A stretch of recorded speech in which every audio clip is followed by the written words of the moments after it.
Becky Watts was a 16-year-old student living in Bristol with her dad Darren Galsworthy and his wife Angie in 2015.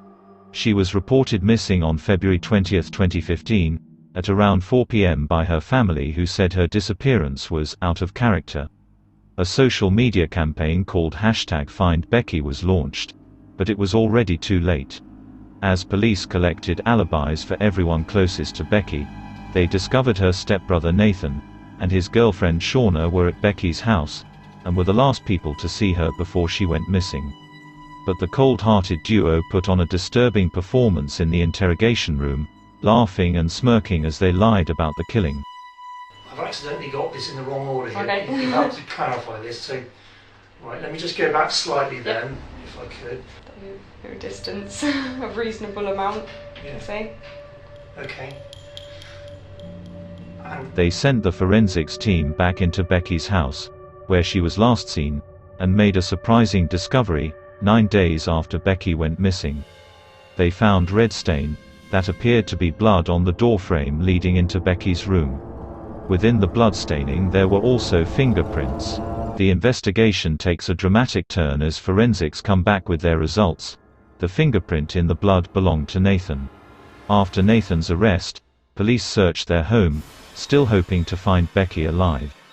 They found no sign of Becky, but the bath had been scrubbed clean. They also found receipts that showed someone had bought a circular saw, some protective gloves, goggles, and a face mask. The CCTV from the store showed Nathan buying the saw, 24 hours after Becky was last seen alive. On day 11, Nathan gave police a statement through his lawyer.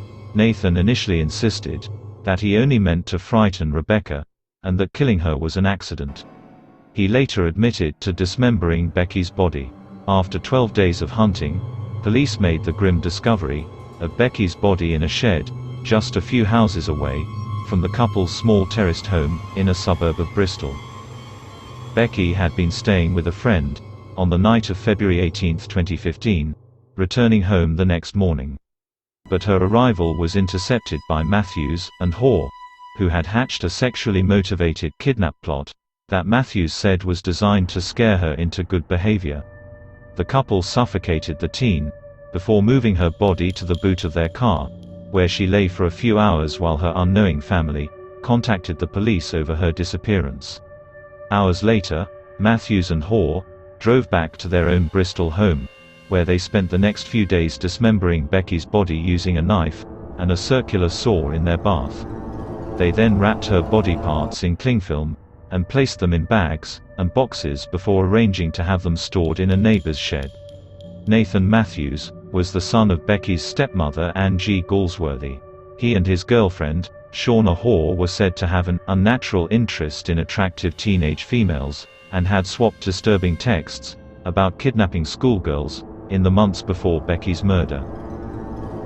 Although he denied murder, insisting Becky's death was accidental, the jury found Matthews guilty of murder, and he was handed life imprisonment, with a minimum term of 33 years. Hoare was convicted of manslaughter and committed to 17 years in prison. As well as Matthews and Hoare, several other people were arrested and later convicted of various offenses for helping the murderers. Carl Demetrius and his girlfriend Jadine Parsons were found guilty of assisting an offender after agreeing to store Becky's dismembered remains in their shed. Matthews had promised Demetrius a share of £10,000 to hide the 8 packages containing Becky's body parts, but they both believed the parcels to contain drugs or stolen goods. Demetrius was handed a 2-year jail sentence, and Parsons was told she'd be locked up for 18 months.